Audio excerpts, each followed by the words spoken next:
Darren Jacobs ajustó la llave inglesa entre sus dedos, el peso familiar del acero contra su palma endurecida anclándolo al presente.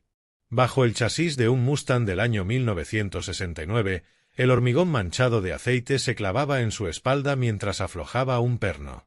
Su garaje, 2000 pies cuadrados de precisión organizada, olía a aceite de motor, a soldadura y a limpiador de pino que usaba cada viernes. A sus 42 años había construido esa vida de manera deliberada, un negocio de restauración automotriz que mantenía sus manos ocupadas y su mente centrada en problemas que siempre tenían solución. La voz de Estella atravesó el espacio de trabajo, sus tacones resonando contra el suelo que él mismo había vertido 3 años atrás. «Voy a la galería. Volveré tarde». Él salió de debajo del Mustang y tomó un trapo para limpiarse las manos. Estella se encontraba en la puerta que conectaba el garaje con la casa, recortada contra la luz de la tarde. A sus 38 años conservaba la misma elegancia que tenía cuando se conocieron 13 años antes en una cafetería de Portland. Cabello oscuro recogido, vestido negro impecable, joyería plateada que atrapaba la luz. Dirigía una pequeña galería de arte en el centro, piezas importadas, clientes de alto nivel, el tipo de negocio que exigía contactos y noches largas. ¿Otro evento de donantes?, preguntó Darren, estudiando su rostro. Algo parpadeó en sus ojos grises, desapareciendo antes de que pudiera identificarlo. Fundación Cultural Rusa. Grandes donantes de Brighton Beach. Revisó su teléfono. Probablemente me quede en el piso de Janet esta noche. Ya sabes cómo son estas cosas. Janet Stewart, su socia. Darren la había visto 2 veces. Una mujer de rasgos afilados, ojos rápidos y salidas aún más rápidas de cualquier conversación. «Conduce con cuidado», dijo él. Estella se acercó, le besó la mejilla, su perfume caro y desconocido. «Eres un hombre bueno, Darren. Demasiado bueno». Sus palabras llevaban un peso que él no supo entender. Luego se marchó, su BMW rugiendo mientras salía del camino de entrada. Darren volvió al Mustang, pero su concentración se había resquebrajado. «Demasiado bueno». ¿Qué significa eso? Llevaba meses escuchando comentarios similares. Entonaciones extrañas, frases a medias, llamadas telefónicas en otras habitaciones. Lo había atribuido al estrés de la galería, a la deriva natural de los matrimonios después de una década. Pero su instinto, el que se había afilado durante años de operaciones de alto riesgo en lugares de los que no podía hablar, le susurraba otra cosa. Conoció a Estella en 2012, 6 meses después de dejar atrás 12 años como operador de Delta Force. La decisión de irse había sido calculada. Había sobrevivido a operaciones en Faluya, en la provincia de Helmand, en la frontera siria. Había participado en rescates de rehenes que jamás llegaron a las noticias y en incursiones directas que sí. Pero a los 30 ya había visto morir a demasiados buenos hombres, había matado a demasiados enemigos como para contarlos y había reconocido la erosión interna. Así que aceptó su baja, se mudó a Seattle y enterró esa vida tan profundo que ni su esposa sabía que existía. Ella creía que había sido coordinador logístico en el ejército. Aburrido, seguro, el tipo de trabajo que no invita a preguntas. Había construido su historia de cobertura con cuidado, mezclando suficiente verdad, los años, los despliegues, las bases, con detalles lo bastante mundanos como para aburrir a cualquiera. Y Estella nunca indagó, nunca pareció interesada en su pasado más allá de lo que significaba para su presente, lo que hacía aún más incomprensibles los secretos que él descubrió 3 semanas atrás. Todo comenzó con una llamada telefónica. Él estaba en la oficina del garaje pidiendo piezas cuando la voz de Estella subió por el conducto de ventilación, una peculiaridad arquitectónica que había notado al diseñar el espacio, pero que nunca pensó usar. Ella estaba en la cocina hablando ruso. Él no dominaba el idioma, pero 12 años en el campo le habían dado lo suficiente para captar nombres y entender tonos. Ella dijo Víctor 3 veces. Brigada 2 veces. Y una frase que él conocía demasiado bien, Poluchiteto es delano. Que esté hecho.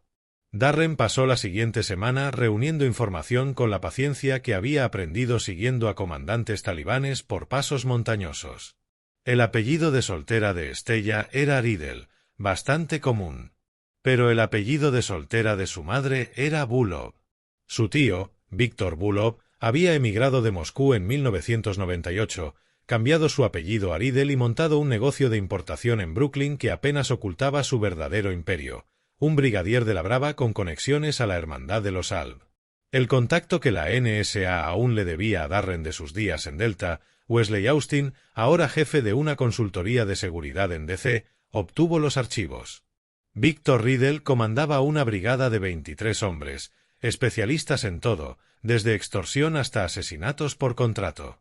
Se había expandido hacia el oeste durante los últimos 5 años, blanqueando dinero a través de bienes raíces y galerías de arte. Galerías como la que Estella dirigía. Darren sintió la primera grieta. Luego, la fisura completa de comprender que su matrimonio estaba construido sobre capas de mentiras. Pero mantuvo la disciplina, observó y esperó, porque un buen operador jamás se mueve con inteligencia incompleta. El garaje había sido su póliza de seguro mucho antes de comprender por qué la necesitaba. Cuando compraron la propiedad 4 años atrás, un acre a las afueras, aislado por árboles y la propia geografía, él diseñó el garaje con especificaciones que confundieron al contratista. Paredes de hormigón reforzado de 16 pulgadas, marcos de puertas con núcleo de acero, ventilación industrial con filtración. El contratista pensó que estaba obsesionado con los robos o los incendios.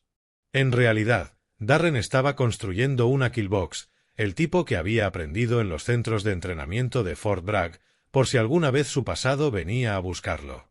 Ahora, trabajando bajo el Mustang, contemplaba la posibilidad de que se hubiera casado con ese pasado sin saberlo. Su teléfono vibró, un mensaje de Oliver Tucker, su único empleado, un joven de 26 años con talento para la mecánica y una refrescante falta de curiosidad por las cicatrices o los silencios de Darren. «Jefe, llegó la transmisión del Corvette. ¿Quiere que pase mañana?» «Tómate el día», escribió Darren. «Emergencia familiar. Te llamo el lunes». Mañana era viernes, y 3 semanas de vigilancia habían revelado un patrón. Cada viernes Estella iba temprano a la galería, volvía a casa para almorzar y luego regresaba al centro. Y cada viernes por la tarde hacía una llamada en la cocina, hablando ruso, con la voz baja y urgente. El patrón se mantuvo ese día.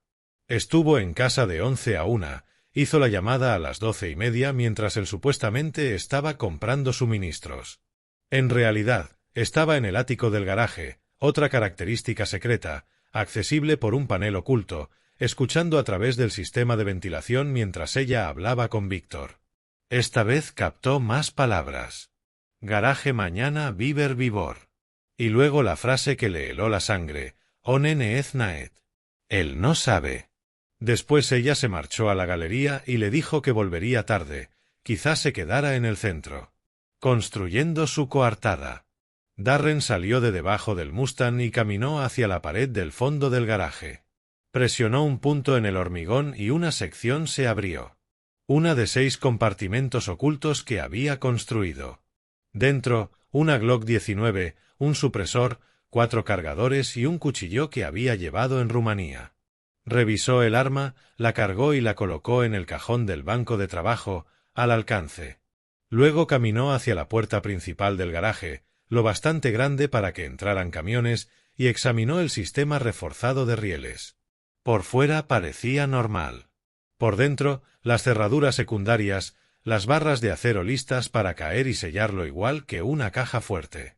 La puerta lateral tenía los mismos mecanismos, y las ventanas, esas franjas estrechas cerca del techo, eran de vidrio balístico montado en marcos de acero. Para cualquiera, era un garaje muy seguro. Para alguien con su entrenamiento, era una fortaleza con embudos mortales cuidadosamente diseñados. Su teléfono sonó. Wesley Austin. «Dime», dijo Darren. «Tu esposa hizo 3 llamadas hoy al móvil conocido de Víctor Riddle».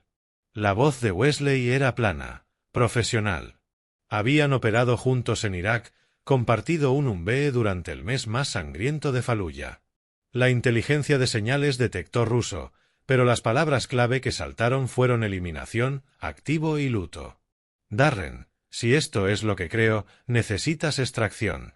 Puedo tener un equipo allí en 6 horas. Negativo. Darren miró su garaje, el espacio que había construido con sus propias manos. Estoy exactamente donde debo estar. Jesús, daré. Vas a... Voy a encargarme yo. Su voz se mantuvo firme. Pero necesito 2 cosas. Primero, ¿puedes tener un equipo de limpieza en espera? Del tipo que maneja situaciones sensibles. ¿Qué tan sensibles? Tamaño brigada. Otra pausa. ¿Hablas en serio? Más que nunca. Segundo, necesito que llames a Mark Wilkins en crimen organizado del FBI. Dile que mañana por la mañana habrá un incidente importante de la Brava en Seattle. Aviso anónimo. Que tenga un equipo listo para responder en mi ubicación, pero no antes de las 10 de la mañana. ¿Puedes hacerlo? Te estás usando como cebo. Me estoy usando como solución. Darren abrió un portátil oculto en el banco de trabajo y desplegó los planos que había dibujado 4 años atrás. Estos hombres vienen a matarme en mi propio garaje. Solo voy a asegurarme de que el entorno no sea el que esperan. Wesley guardó silencio unos segundos. Haré las llamadas, pero daré, no desaparezcas. Quiero confirmación mañana al mediodía de que sigues vivo. La tendrás. Darren colgó y observó los planos, el verdadero diseño del garaje, mostrando cada trampa, cada redundancia, cada medida que había instalado para un día que esperaba que nunca llegara. Pero la esperanza era para los civiles. Los operadores vivían de la preparación y la ejecución. Su matrimonio había terminado. Esa realidad se asentó en su pecho como una hoja entre las costillas, fría y absoluta. 13 años con una mujer que le había mentido, usado y preparado para ejecución. El dolor llegaría después. Ahora necesitaba la claridad que nace de aceptar la verdad. Estella se había casado con él por una razón vinculada a las operaciones de su tío. Y ahora esa razón había expirado. Repasó su relación buscando señales que había pasado por alto. Como ella insistió en comprar esa propiedad, ese acre aislado, como lo animó a llevar una vida tranquila, su pequeño negocio, su distancia de viejos contactos militares, como preguntó tan casualmente por sus fondos de emergencia, sus cuentas, su seguro de vida. Ella lo había perfilado, comprendió, evaluando su valor, sus vulnerabilidades, sus conexiones. Y concluyó que ahora era vulnerable, aislado, fácil de eliminar. Darren abrió otro archivo en su portátil, imágenes de seguridad instaladas 6 meses atrás cuando sus instintos empezaron a gritar. Observó a Estella en la cocina 3 semanas antes, teléfono en mano, el rostro frío mientras hablaba ruso con su tío. Esa no era la mujer que él creyó haber casado. Era alguien más. Una infiltrada de la Brava que había interpretado un engaño de 13 años. Se preguntó cuál había sido la verdad. Si alguna vez lo amó o si cada momento había sido cálculo. Si su boda fue genuina o solo otra operación. Las preguntas amenazaban con arrastrarlo, así que las apartó. Ahora las emociones eran una desventaja. Su teléfono vibró de nuevo. Un mensaje de Estella. Me quedo en lo de Janet esta noche. Te quiero. La crueldad casual de esas 2 palabras, te quiero, le heló las venas.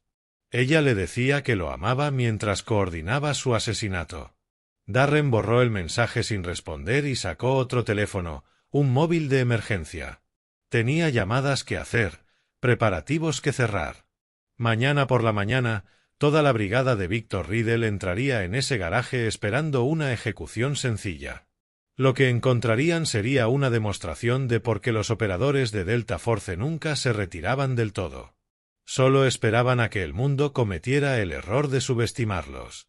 Darren se puso de pie, caminó al centro del garaje y miró hacia el techo reforzado, el sistema de ventilación, los puntos de acceso. Había construido ese lugar para protegerse. Mañana tendría otro propósito. Sería una tumba para cada hombre que aceptó dinero por acabar con su vida. Y cuando todo terminara, cuando el último cuerpo cayera, Estella comprendería la magnitud de su error. Ella se había casado con un fantasma. Un hombre cuyo pasado estaba empapado en sangre y precisión. Creía conocerlo. Se equivocó. El aire nocturno cortaba mientras Darren permanecía sentado en su camioneta, estacionado a 3 manzanas de la galería de Estella.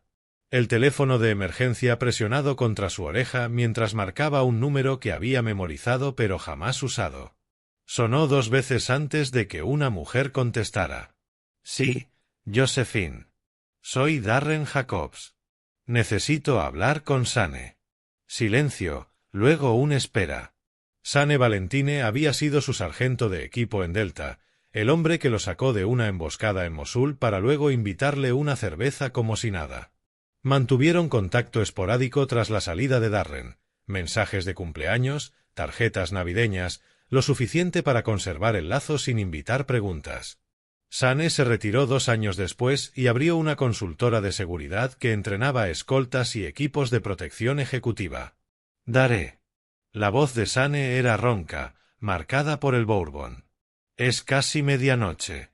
Esto más vale que sea bueno. Necesito el kit, dijo Darren. Todo lo de los viejos tiempos. Y lo necesito en mi garaje antes de las 0600. La línea quedó en silencio. Sane sabía lo que significaba el kit, el equipo que usaban en el campo, las herramientas que no estaban disponibles por canales normales. ¿De qué situación hablamos? 23 hostiles, amenaza alta, llegando a mi ubicación aproximadamente a las 0900. Necesito estar listo. Cristo bendito. Sane exhaló con fuerza. ¿Quieres refuerzos? Puedo tener a 4 hombres allí. Negativo. Esto es personal y debo hacerlo solo. Pero necesito el equipo. Daré, si vas contra tantos. Conozco el terreno. Yo lo construí. Sé cada ventaja, cada ángulo. Solo necesito las herramientas. Otra pausa. ¿Tu esposa? Parte del problema. Maldición. Sane tardó un momento en procesarlo. Bien, lo tendré allí para las 6.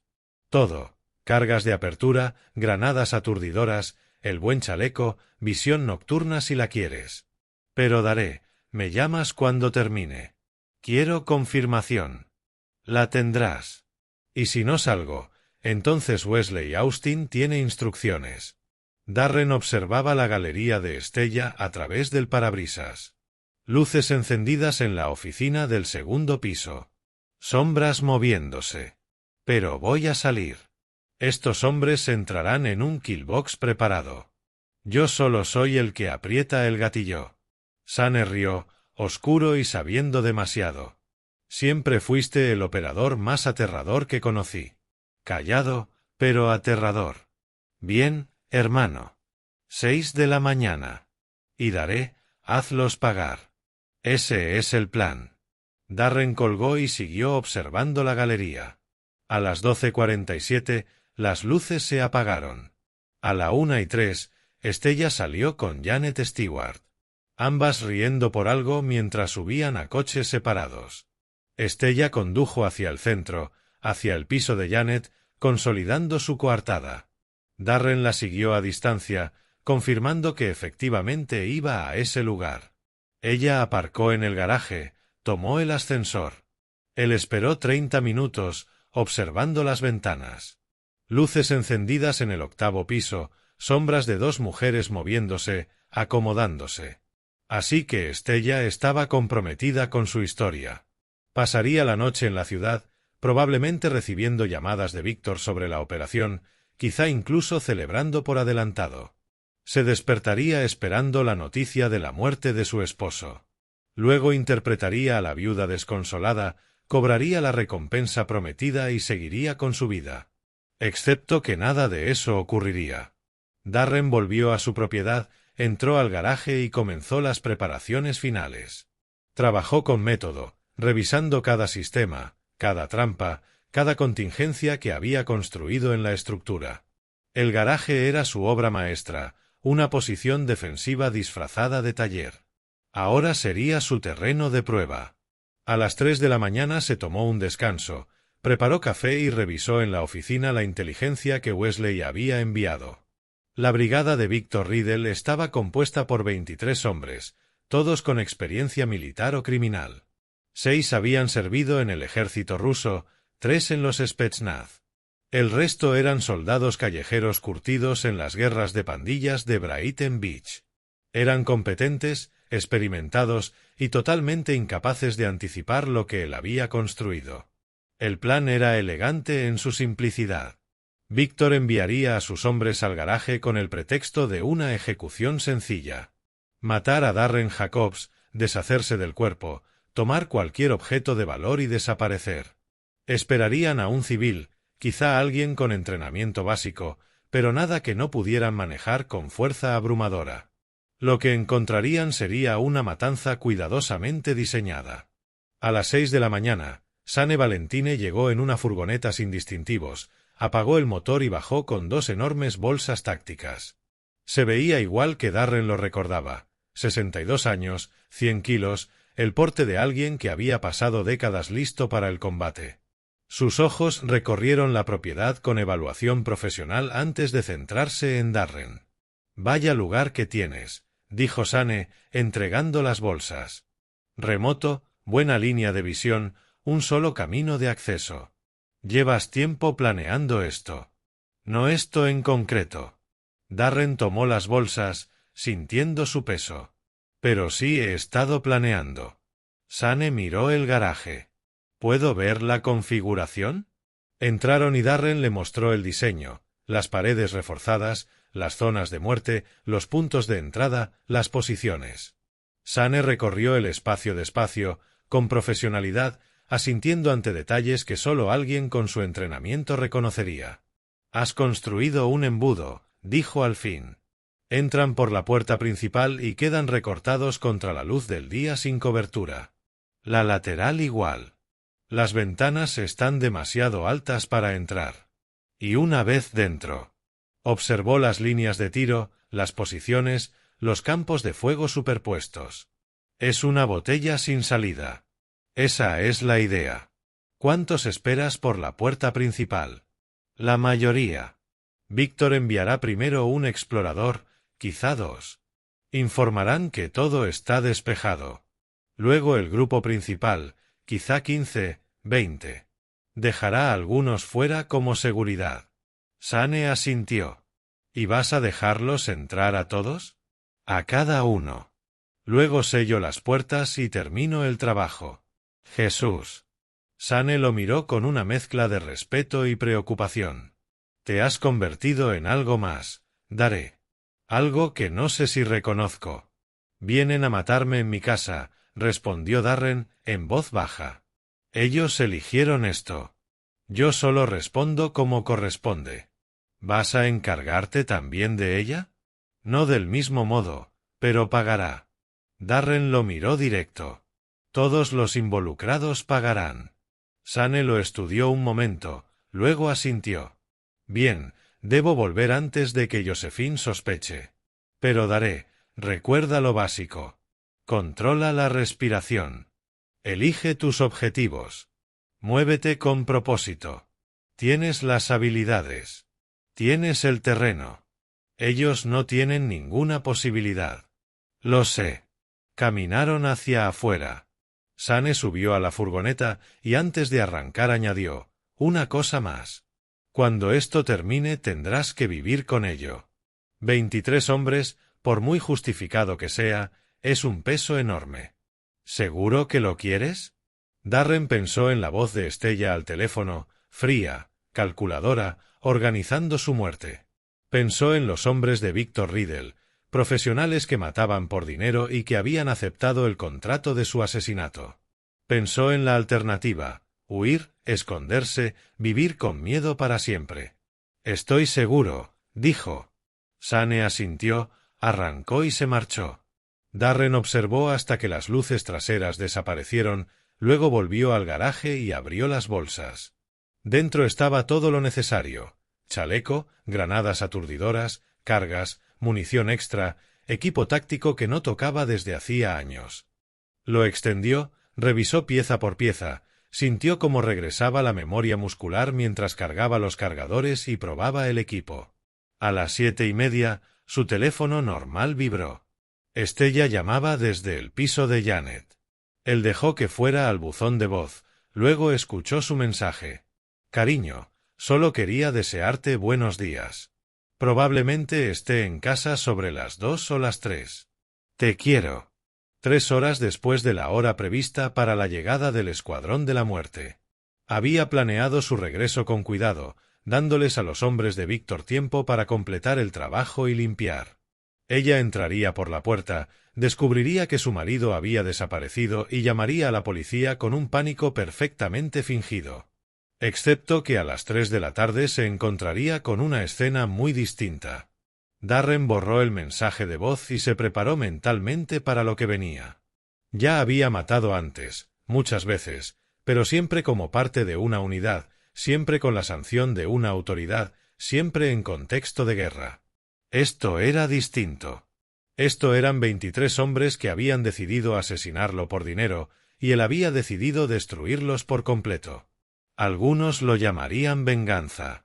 Él lo llamaba justicia.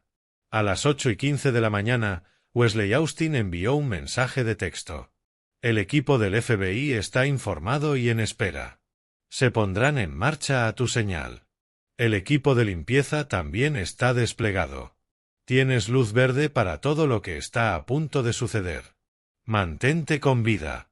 Darren respondió con un simple emoji de pulgar arriba y luego apagó el teléfono. A partir de ese momento entraba en modo operativo, el estado mental que había aprendido a activar antes de cada misión, un estado de conciencia elevada y letalidad tranquila, donde las emociones se convertían en datos y la violencia en matemáticas. Se posicionó en el punto de observación superior del garaje, una pequeña plataforma oculta entre las vigas, accesible solo por una escalera. Desde allí tenía una vista perfecta de todo el espacio, con ángulos sobre cada entrada. Cargó su arma principal, un fusil Daniel Defense M4 del kit de Sane, y dispuso sus armas secundarias al alcance, 2 Glock, una escopeta, cargadores extra, granadas aturdidoras y un cuchillo. Luego esperó. A las 8:47 escuchó el primer vehículo en el camino de acceso. El sonido de varios motores, camionetas pesadas acercándose con la confianza de hombres que no esperaban resistencia. Darren controló la respiración, ralentizó el pulso y observó a través del circuito cerrado en una tableta. 3 todoterrenos negros se detuvieron en su propiedad, aparcando en formación. De los vehículos bajaron hombres, 23 en total, justo como predecía la inteligencia. Vestían ropa oscura, equipo táctico y portaban armas a la vista. Del vehículo principal salió Victor Riddle, un hombre en sus 60, de cabello plateado y el porte de quien ha mandado sobre soldados. Habló con sus hombres en ruso, señalando el garaje. 2 exploradores se acercaron a la puerta principal, armas listas. Probaron el picaporte, sin llave, exactamente como Darren lo había dejado. Empujaron y entraron, escaneando el espacio con cautela profesional. El garaje parecía vacío salvo por el Mustang, los bancos de trabajo y las herramientas. Uno de los exploradores gritó en ruso. «Despejado». Víctor asintió, dijo algo más, y el grueso del grupo empezó a avanzar. 15 hombres entraron por la puerta principal, abriéndose en abanico, armas preparadas. Esperaban una emboscada, una pelea, algo. Lo que encontraron fue un garaje aparentemente vacío. Entonces Darren activó la primera trampa. La puerta principal se cerró de golpe a sus espaldas, barras de acero cayendo en su sitio con un estruendo metálico. Al mismo tiempo, la puerta lateral se selló. Los hombres se giraron, gritando y corriendo, dándose cuenta de que estaban atrapados. Algunos corrieron hacia las puertas, intentando forzarlas. Descubrieron pronto que estaban encerrados dentro de una caja de hormigón reforzado. Víctor seguía fuera, su rostro pasando de la confianza al shock. Ladró órdenes y los hombres que quedaban fuera comenzaron a intentar abrir la puerta, pero ésta estaba diseñada para resistir incluso cargas explosivas de apertura. Dentro, los atrapados entraban en pánico, buscando salidas, buscando a su objetivo, buscando cualquier cosa. Darren observaba desde su escondite, contándolos. 15 dentro, 8 fuera con Víctor. Exactamente como había previsto. Dejó caer una granada aturdidora desde su posición. Detonó en el centro del garaje, cegándolos, destrozando su visión adaptada a la penumbra y desorientándolos por completo. Luego abrió fuego.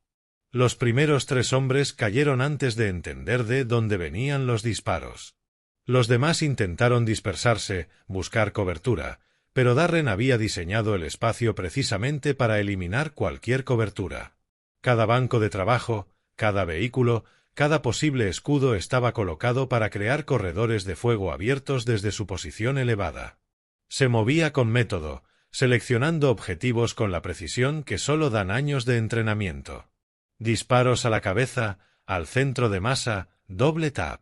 Los hombres caían, la sangre salpicando el hormigón que él mismo había vertido.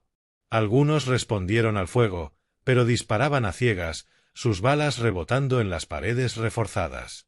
La masacre duró unos 90 segundos. Cuando terminó, 15 hombres yacían muertos o agonizando en el suelo del garaje. Y Darren no tenía ni un rasguño. Recargó, respiró hondo y descendió de su punto de observación usando una cuerda que había colocado para ese propósito. Fuera, Víctor seguía gritando órdenes. Sus hombres restantes intentaban desesperados abrir las puertas. Darren caminó hasta un panel de control oculto en la pared y pulsó una secuencia de botones. Unos respiraderos se abrieron en el techo y un humo químico empezó a llenar el garaje. Espeso, blanco, envolvente. Se colocó una máscara antigas, otro elemento del kit de Sane, y se movió hacia la puerta lateral. La deselló desde dentro, lo justo para que pareciera forzada. Los hombres de Víctor verían el humo saliendo, asumirían que algo había salido mal y se lanzarían dentro para rescatar a sus compañeros. La táctica funcionó a la perfección. 3 hombres irrumpieron por la puerta lateral en medio del humo y Darren los abatió antes de que dieran 3 pasos. La niebla ocultaba su posición, lo convertía en un fantasma, una sombra que mataba desde ninguna parte. La voz de Víctor, furiosa ahora, sonaba fuera, ordenando reagruparse, pensar, Darren activó de nuevo la puerta principal, liberándola parcialmente, ascendió unos 30 centímetros, lo justo para que los hombres se agacharan y entraran, y más soldados de la Brava inundaron el interior, desesperados por llegar hasta sus caídos, por entender qué estaba sucediendo. Murieron en el humo, cortados por el fuego preciso de un hombre que podía verlos a la perfección mediante óptica térmica mientras ellos solo veían una nube blanca. La situación táctica se derrumbó para la Brava. Lo que debía ser una ejecución sencilla se había convertido en una masacre. Sus hombres morían en un matadero diseñado por alguien que entendía la guerra mejor que cualquiera de ellos. Víctor quedaba fuera con solo 2 hombres. Su brigada había sido diezmada en cuestión de minutos. Darren se movió hasta la oficina, accedió al sistema de altavoces exteriores que había instalado y reprodujo la voz de Víctor, una grabación de una de las llamadas en las que Stella había hablado con él, donde Víctor decía en ruso: «Trae a todos los hombres. No dejes testigos».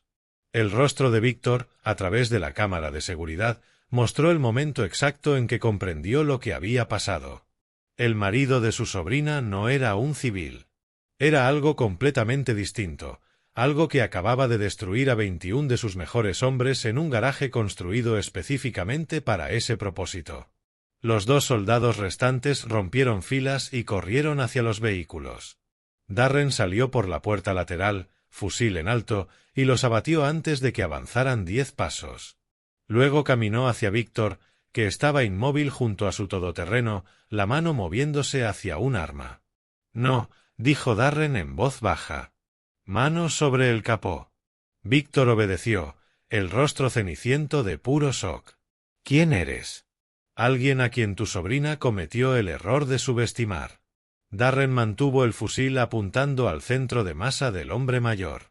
«Viniste aquí a asesinarme en mi casa, a ejecutarme como a un animal. ¿Qué tal te está saliendo? Víctor no respondió. Sus ojos se dirigieron al garaje, de donde aún salía humo, donde yacía toda su brigada. Tu sobrina te llamó, continuó Darren. Te dijo que yo era vulnerable. Te dijo que trajeras a tus hombres aquí mañana, hoy, para matarme. Te dio mi ubicación, mi horario, mi aislamiento. Creía conocerme. Dio un paso más cerca. Creía que yo era débil. La galería de arte, dijo Víctor, comprendiendo al fin. Todo el dinero que hemos lavado a través de su negocio. Lo sabías. Lo descubrí, replicó Darren, la voz fría.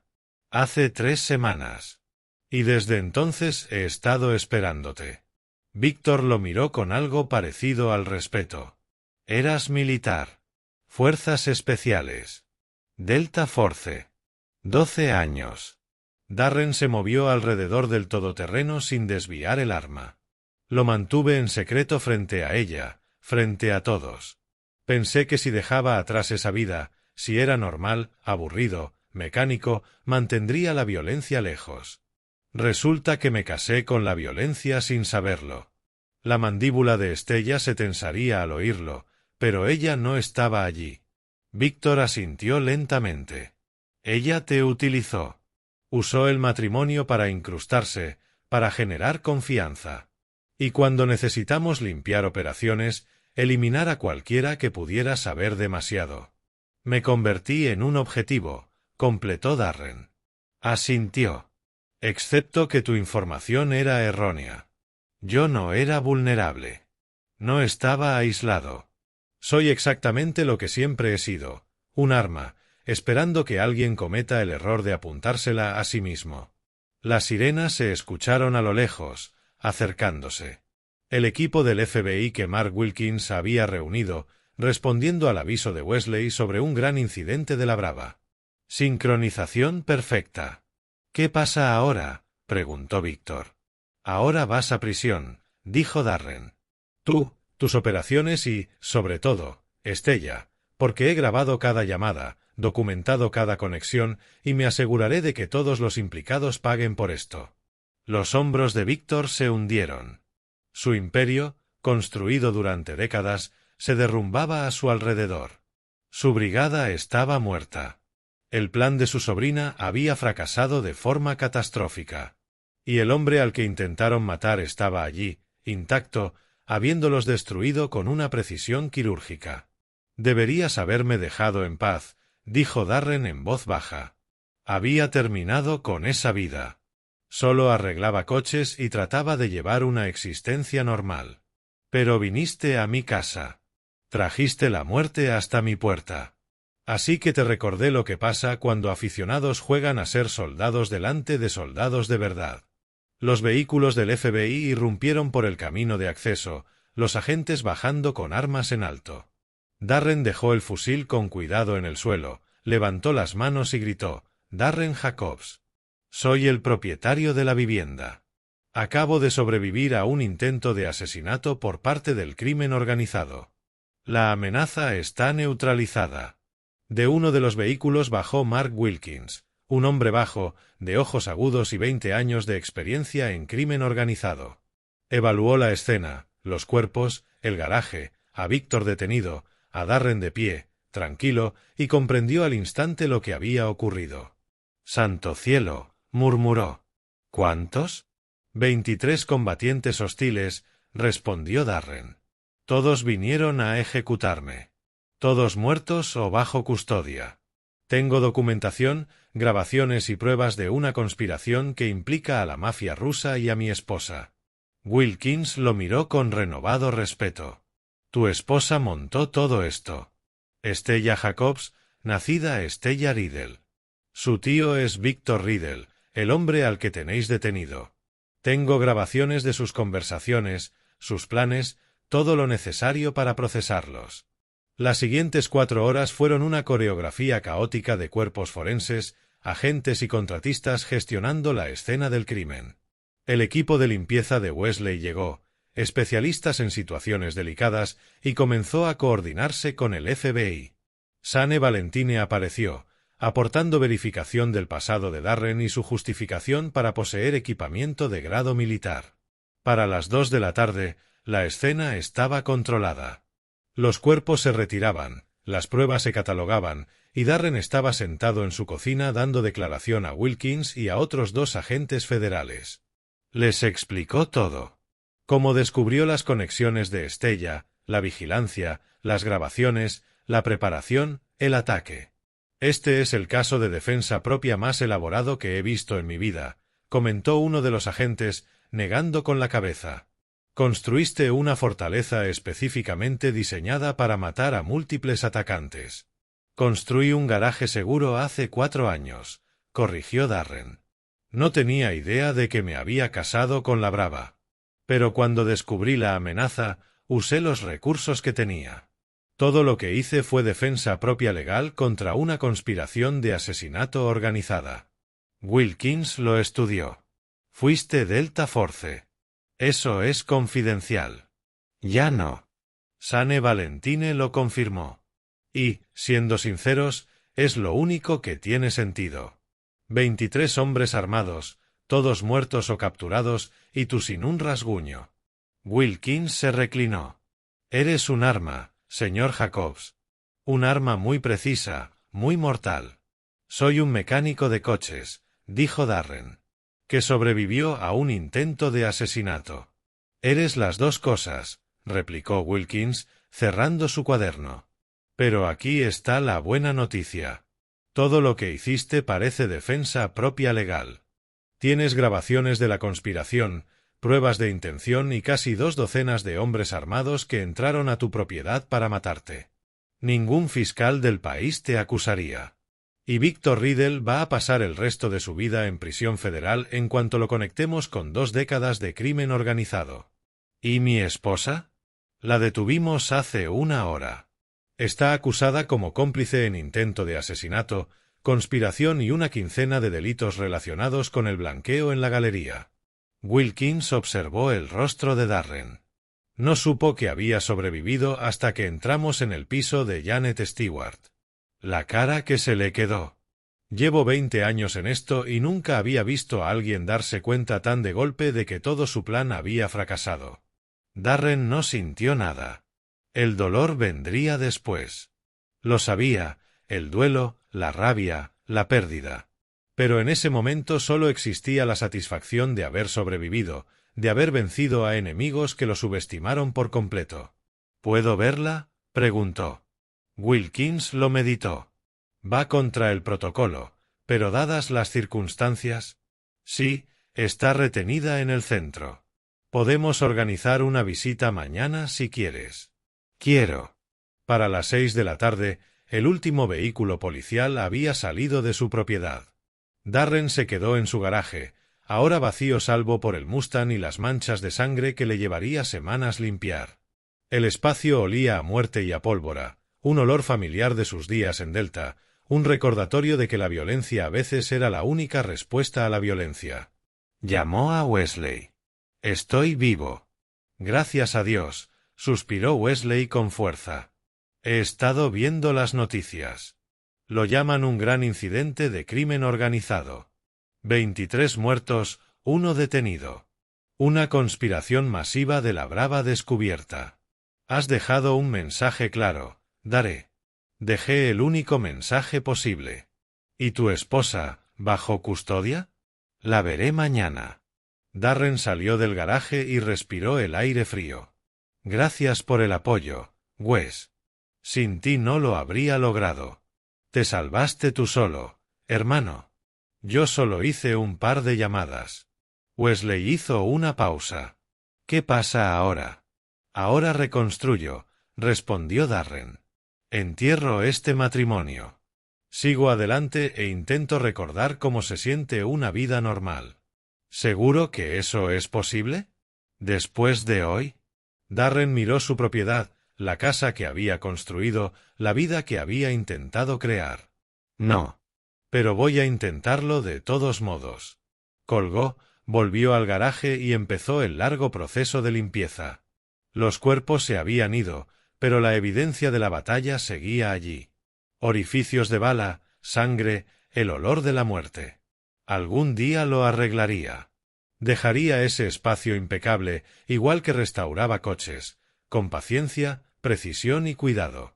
Pero primero tenía que enfrentar a Estella una última vez, mirarla a los ojos y comprender cómo alguien podía compartir 13 años con él, compartir cama, comida, silencios y luego ordenar su ejecución sin titubear. Necesitaba ese cierre, esa comprensión final.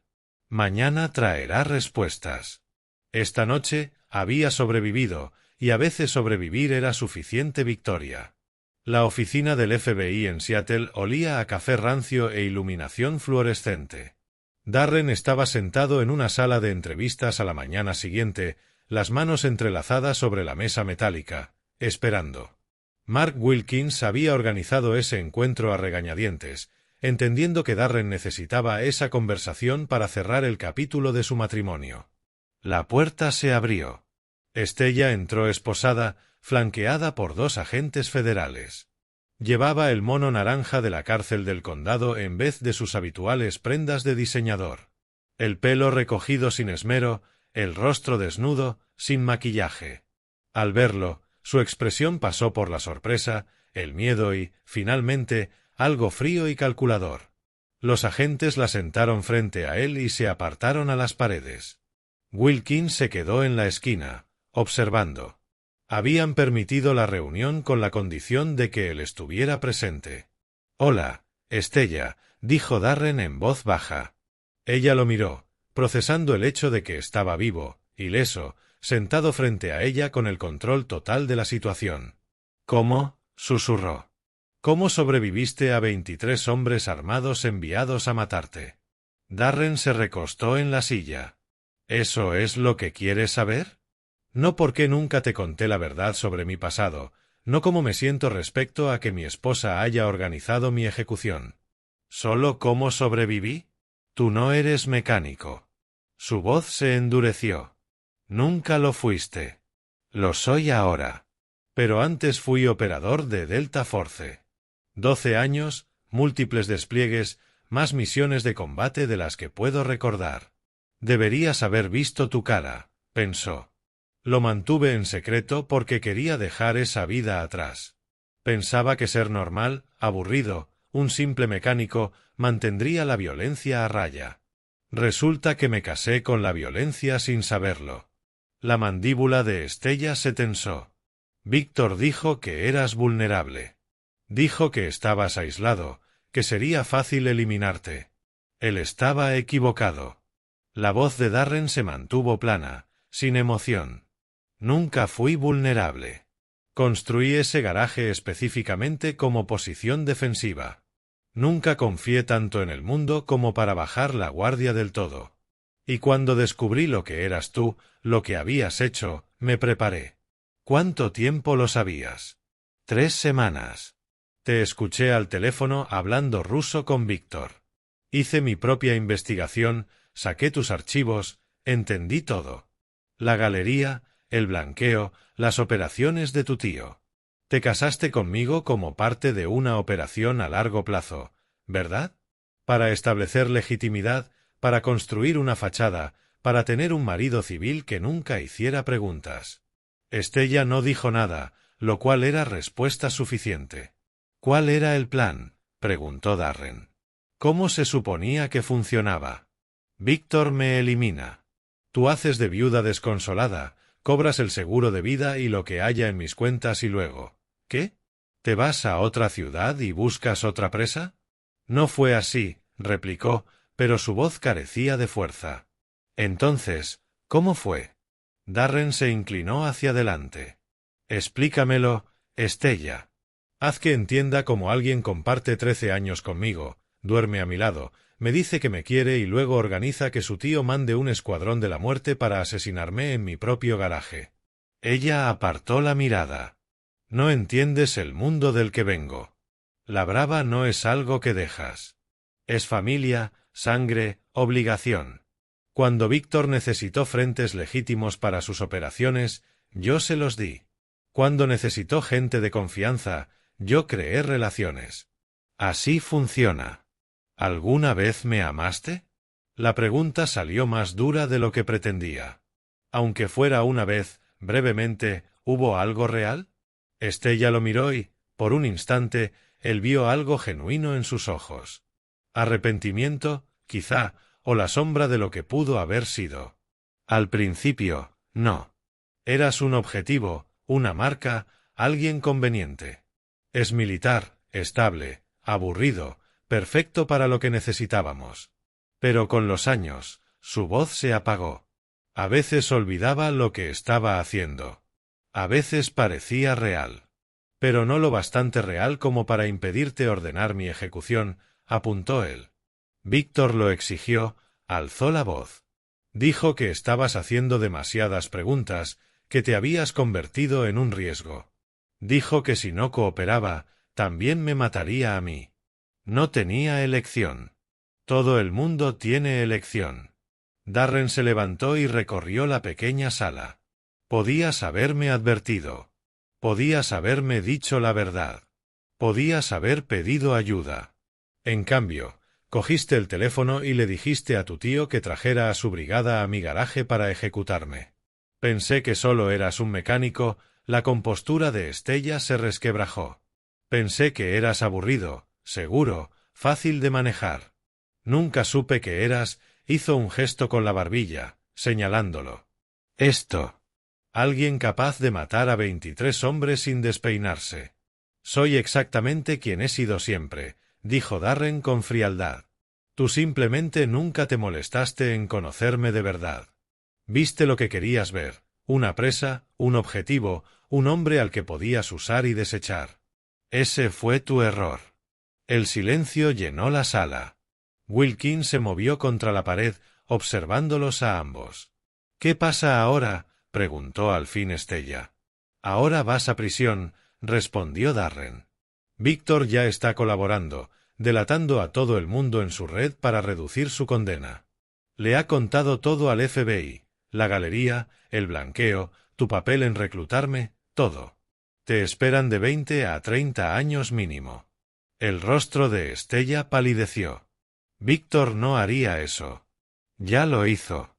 He visto las transcripciones. Está arrojando a todo el mundo debajo del tren para salvarse, incluida su propia sobrina. Esa es la brava, ¿no?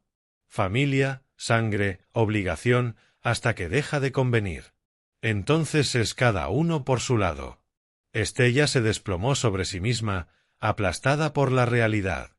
Su imperio, su matrimonio, su vida meticulosamente construida, todo destruido en menos de 24 horas. Apostó por eliminar un punto débil aparente y, en cambio, detonó su propia destrucción. Quiero el divorcio, dijo Darren. Es evidente. Mi abogado presentará los papeles. No los vas a impugnar. Ella asintió, aturdida. Y quiero que entiendas algo. Se inclinó hacia ella, la voz apenas por encima de un susurro. Creíste que te casabas con una oveja, alguien a quien podías usar, manipular y al final, desechar. Pero te casaste con un lobo que aprendió a llevar piel de oveja. Y cuando trajiste a otros lobos hasta mi puerta, le recordé a todos lo que pasa cuando subestimas a la persona equivocada. Se enderezó, caminó hasta la puerta y se detuvo. Intenté quererte, Estella. Intenté construir una vida contigo. Si alguna vez hubieras sido honesta, si me hubieras contado la verdad, quizá habríamos encontrado una salida. Pero elegiste verme como débil, como desechable. Ese fue tu error fatal. Darren, lo llamó ella cuando abrió la puerta. Lo siento. Él la miró una última vez. A esa mujer con la que había compartido 13 años, que lo traicionó con una frialdad quirúrgica, que ahora estaba esposada, enfrentándose a décadas de cárcel. No sintió lástima ni afecto, solo el hueco donde antes había amor. Así que ¿quién soy?, dijo, y salió. El pasillo de fuera le pareció más frío, más limpio. Wilkins lo siguió, lo apartó a un lado. Ha sido duro. ¿Estás bien? Lo estaré. Darren miró al agente federal. ¿Cuál es el recuento final de cargos contra ella? Conspiración para cometer asesinato, complicidad con crimen organizado, blanqueo de capitales, fraude.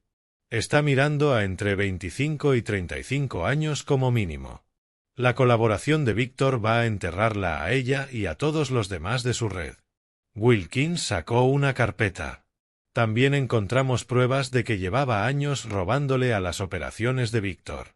Resulta que no era tan leal a la brava como decía. Se estaba montando su propio colchón. Siempre buscando el ángulo, murmuró Darren. Siempre. Wilkins le tendió la carpeta. Esto es para ti. Documentación de todo lo que hemos reunido contra ella, contra Víctor y contra toda la organización. Tu testimonio, las grabaciones, las pruebas físicas de tu propiedad. Es suficiente para desmantelar la mayor operación de la Brava en la costa oeste. Has hecho un buen trabajo, señor Jacobs. Yo solo he sobrevivido. Has hecho más que eso. Nos has dado todo lo necesario para encerrar a gente que llevaba décadas operando con impunidad. Wilkins le tendió la mano. Gracias. Darren se la estrechó y sintió el peso de la palabra final. Ese capítulo de su vida terminaba ahí. El matrimonio, los secretos, la traición. Todo concluía en esposas e imputaciones federales. Salió del edificio del FBI a la tarde gris de Seattle. Caía una llovizna fina, esa lluvia constante del noroeste que parece lavar las cosas. Su camioneta lo esperaba en el aparcamiento y se sentó un momento tras el volante, procesando todo lo ocurrido en las últimas 48 horas. Sonó el teléfono. Era Oliver Tucker, su empleado. Jefe, vi las noticias. ¿Está bien? Sí, oye, estoy bien. El garaje sigue en pie.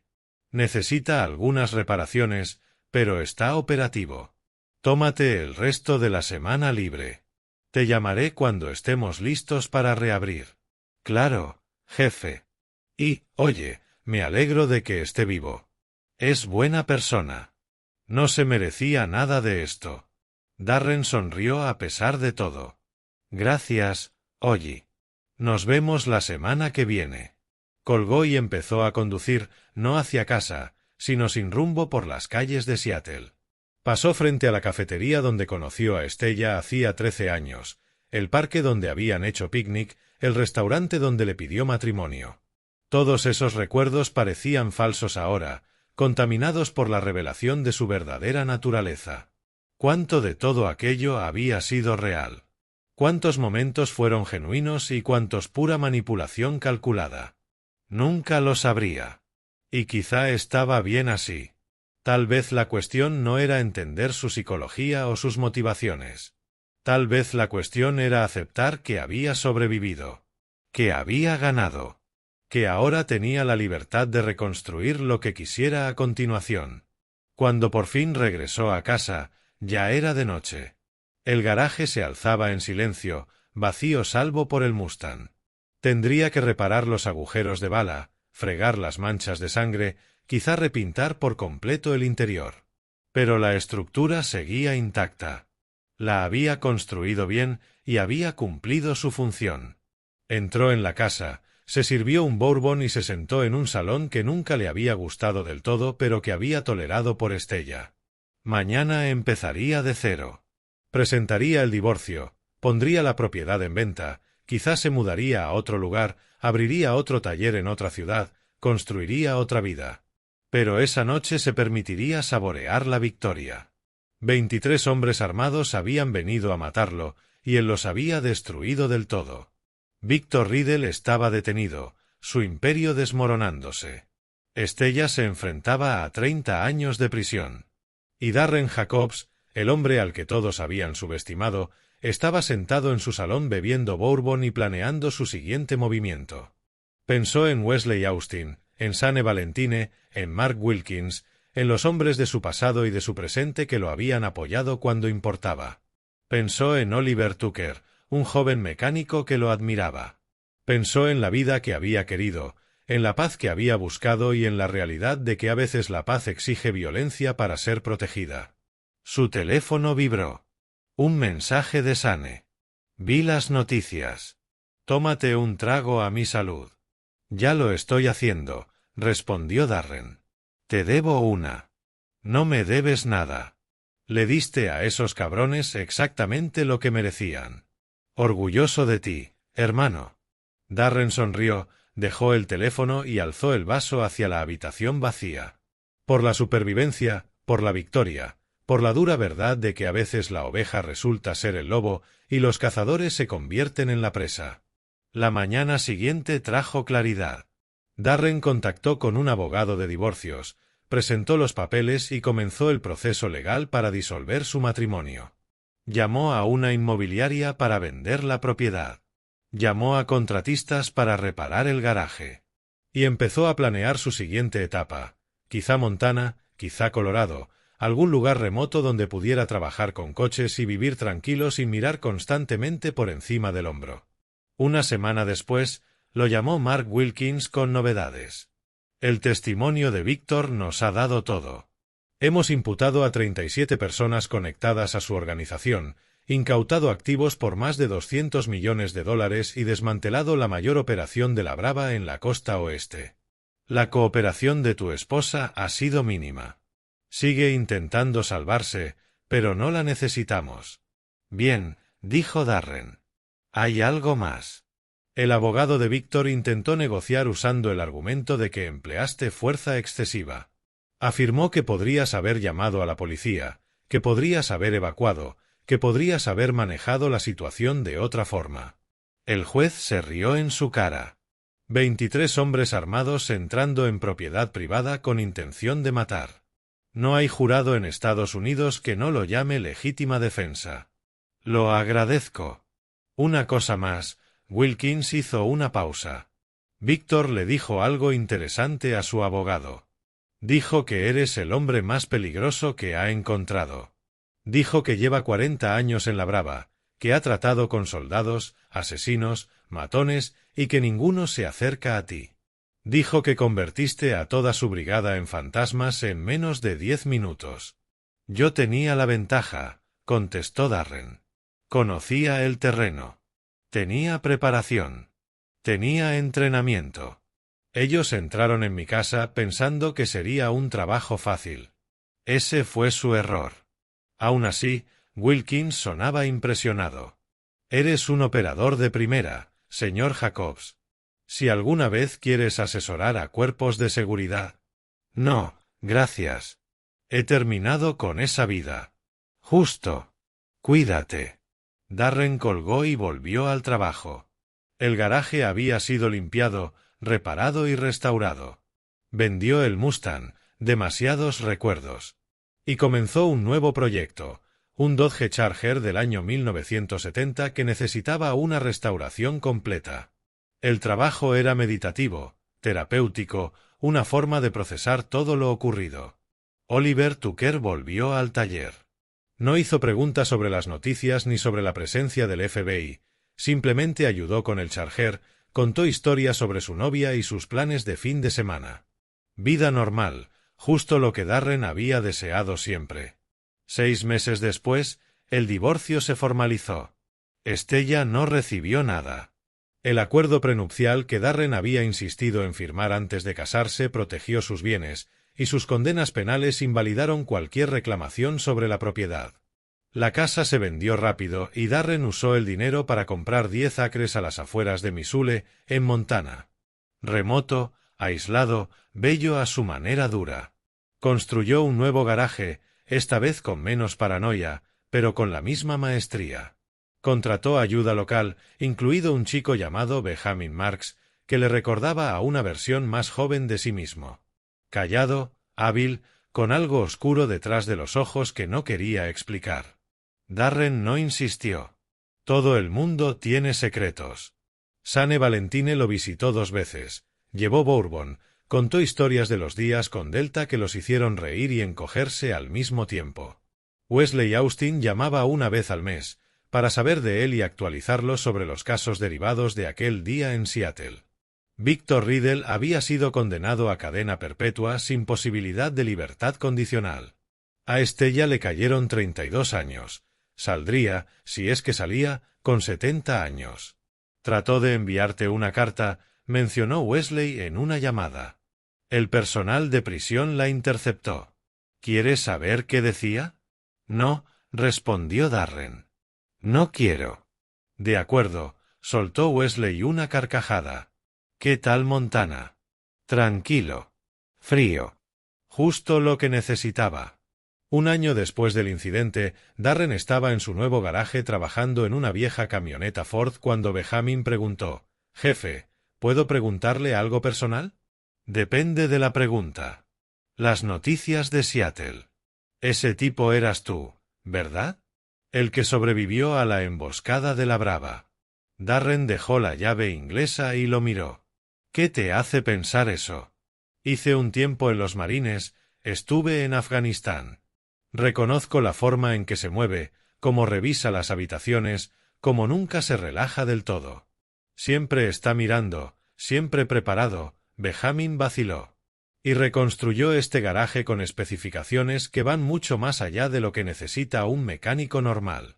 Chico listo, observador. Sí, admitió Darren. Ese era yo. 23 hombres, silbó Benjamin. Eso es impresionante. No es impresionante. Es supervivencia. Ellos vinieron a matarme y yo respondí con mejor entrenamiento y preparación. No hay nada glorioso en eso. Pero ganó. Sobreviví, corrigió Darren. Es distinto. Ganar implica un premio. Yo solo seguí respirando mientras todos los que querían verme muerto dejaron de hacerlo. Eso no es victoria. Es solo el precio de subestimar a la persona equivocada. Benjamin asintió, comprendiendo. Mi sargento en Afganistán solía decir algo parecido. El mejor resultado en una guerra es volver a casa. Y volvió a casa, al final. Darren recogió la llave inglesa y volvió al trabajo. Y ahora estoy aquí, intentando construir algo mejor que lo que dejé atrás. ¿Y lo está consiguiendo? Era una pregunta genuina que merecía una respuesta honesta. Darren pensó en las pesadillas, en las veces que despertaba buscando armas que ya no estaban, en cómo todavía revisaba cada acceso a su propiedad. Pensó en el hueco donde antes estaba su matrimonio, en el dolor fantasma de una traición que aún no terminaba de sanar. «Estoy en ello», respondió al fin. «Unos días son mejores que otros. Pero estoy vivo. Soy libre. Y hago un trabajo que me gusta. Es suficiente». Benjamin sonrió. Sí. Eso es suficiente. Trabajaron un rato en silencio cómodo, el sonido de las herramientas y los motores llenando el aire de Montana. Fuera, la nieve caía suavemente, cubriendo el paisaje de blanco. El teléfono de Darren vibró. Un mensaje de Oliver Tucker desde Seattle, preguntando cómo estaba, enviando fotos del último proyecto del taller. La vida seguía. No la vida que había planeado. No la vida que imaginó cuando se casó con Stella 13 años atrás, pero una buena vida al fin y al cabo, construida sobre la verdad y no sobre mentiras, sobre vínculos genuinos y no sobre manipulaciones calculadas. Y si a veces seguía revisando los cerrojos 2 veces, mantenía su puntería en el campo de tiro y conservaba planes de emergencia y rutas de escape, bueno, eso solo era prudente.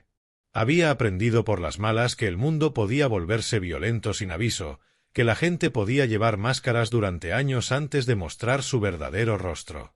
Pero también aprendió que la supervivencia ya era una recompensa en sí misma, que la victoria no necesitaba gloria y que a veces la mejor venganza era simplemente vivir bien mientras tus enemigos se pudren en prisión.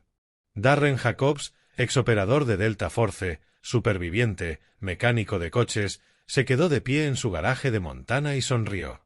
El lobo había aprendido a ser oveja. Luego la oveja recordó que en realidad era lobo. Y ahora, por fin, solo era un hombre intentando vivir en paz. Eso era suficiente. Eso lo era todo. Aquí es donde nuestra historia llega a su fin. Cuéntame en los comentarios qué te ha parecido. Gracias por tu tiempo. Si disfrutaste de esta historia, asegúrate de suscribirte al canal, eso me ayuda muchísimo. Haz clic en el vídeo que ves en pantalla y nos vemos allí.